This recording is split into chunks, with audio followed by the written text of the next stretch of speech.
Sometimes what looks like a problem with a person is actually a problem with the situation. So let me tell you a story about a woman named Amanda who worked for Nike in Vietnam. Now, she was on the road a lot, and so when she'd come back to the home office, a lot of times there'd be a huge pile of work waiting for her, emails to return. But despite all that, it was important to her to stay accessible to her team. And so she instituted an open door policy where they could come see her at any time.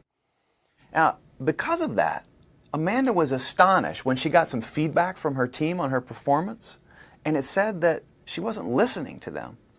And she's thinking, what in the hell do I have to do? Like, I've got this open door policy, like what else do they want from me? Well, so she dug in a little bit more and got to the root of the problem. And here was the issue. When people would come see her, they'd sit across the desk from her, and they'd talk, and then out of the corner of her eye, every now and then, she'd spot an email coming in. And sometimes it felt like an email that was a little bit urgent, so she would just take a moment to tap out a reply while still keeping the conversation going. To her, it just felt like multitasking.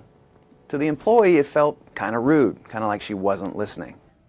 So having discovered this, what does Amanda do? Does she, get sensitivity training? Does she take a Myers-Briggs? Does she hire a life coach in her office? So that when people came to see her from then on, in order to face them, she had to swivel around in her chair to the point where she couldn't see the monitor out of her peripheral vision. No more distraction from email. So 6 months later, she solicits another round of feedback, and her communication scores have soared. So what explains this? What transformed Amanda's character? Nothing. She was the same person before and after. It was her environment that had changed, and changing her environment changed her. But what if HR had gotten a hold of those first round of feedback reports? They might have been tempted to draw some conclusions about Amanda. She is not a good listener. I think she might have an empathy problem. I'm not sure she's cut out to be management material. If HR had said that, that would have been what psychologists call the fundamental attribution error, which means that we tend to attribute the way people behave to who they are, to their character, rather than to the situation they're in. So think of you're driving home and somebody cuts you off, and you immediately think, what a jerk. You start making assumptions about the way they were raised.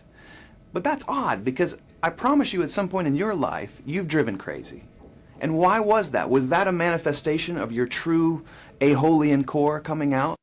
Or was it just a function of the situation you were in? You were late for a job interview or a date. You were late for a job interview or a date. The point is that the environment has a tremendous influence on the way that we act.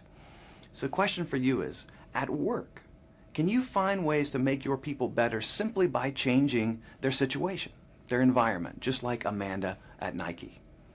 If you want to learn more about this topic, come pay. Created using Powtoon.